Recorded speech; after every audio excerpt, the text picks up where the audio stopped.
Hey, welcome back to Rock Stardust. Happy New Year to everyone.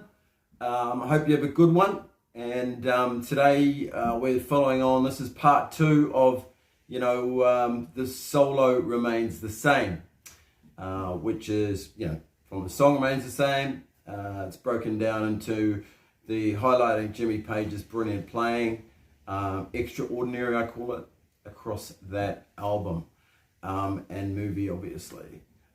So last time we took a dig into No Quarter and Stairway to Heaven. So today we are going into the next part, which is the complete side 2, which is the track Dazed and Confused, which is a monumental exploration of Jimmy's talent, virtuosity and imagination, and the band are absolutely cooking as well, right? So it was originally released on the, Led Zeppelin 1 debut in '68. I think Page had been messing around with it, with the Yardbirds as well, some ideas and stuff. But it really expands at this point by '73, Madison Square Garden, and those shows around that time to an absolute epic showcase. Now, a great way to break it down is a guy called Lewis Ray who broke the song down in his publication Led Zeppelin Live, and I think it's a really neat breakdown. So when you look at it, it goes for like over half an hour, so there's so many parts to it, and refrains and repeats back to the main theme. But sort of stage 1 is that bass intro and wah wah. Melodies there, it's that interludes, and that's really cool, right? And here's an example of that.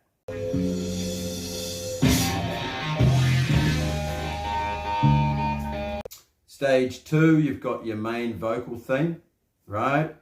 Stage 3 is that fast instrumental, and he describes it as oriental riffs, all right? So here's a little bit of an example of that.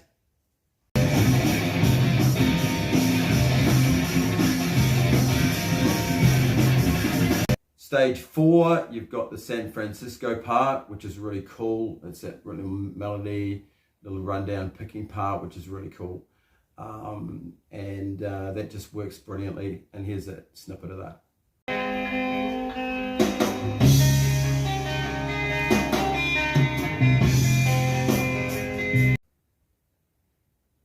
Now, getting into stage 5, you've got that brilliant violin bow episode, right? And he describes his echo slapping guitar. There's an interlude with Plant's voice, and then kicking into, Gustav Holst's Mars, the bringer of war. And interestingly enough, there's so much going on at that point, and that is absolutely mind-blowing. I remember seeing that the first time. I was like, wow, what is this? So he's exploring it using the violin bow, but creates such an eerie atmosphere, but a lot of power and a lot of mystery. And, you can hear Robert Plant wailing like a, Viking banshee as well. It is astonishing. And here's a little snippet.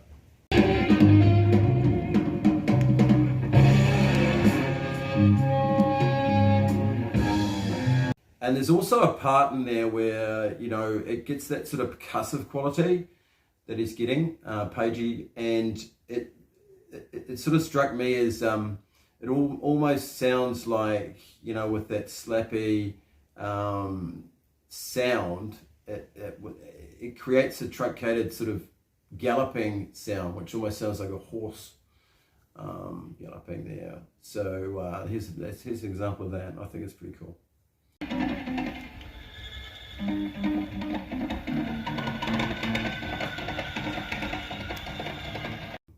Then at stage 6, you've got the fast guitar solo and that battle with Robert Plant, where it's a lot of guitar, fiery guitar, and is singing as well.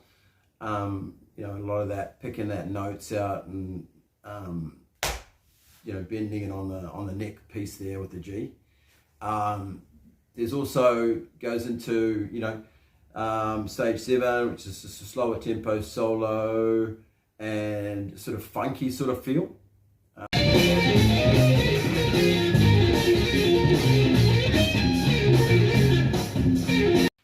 stage 8 is broken down as violent breaks, call and response. So more of that with Robert Plant, doing that call and response part, which is so very cool. You've also got stage 9 broken down as a faster solo and crescendos. Some pretty stunning ripping it up there.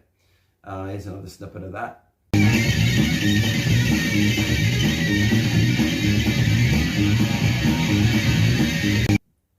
And going into stage 10, you've got that new arrangement of the Mars return to, so that again, Holst, devil kind of,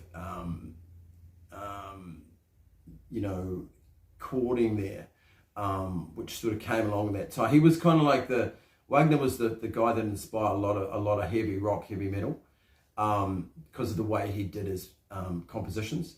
But that piece there, that sounds so, menacing and dark, and it just kicks in, and that, here's an example of that.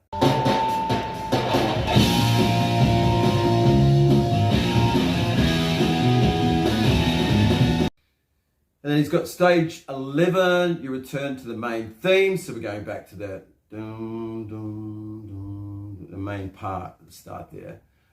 So it comes around, and then to finish it off at stage 12 is defined as the coda, final instrumentation and vocal battle, and a drum solo, which is epic from John Bonham, and quite an explosive ending there to finish the song off, which is quite powerful.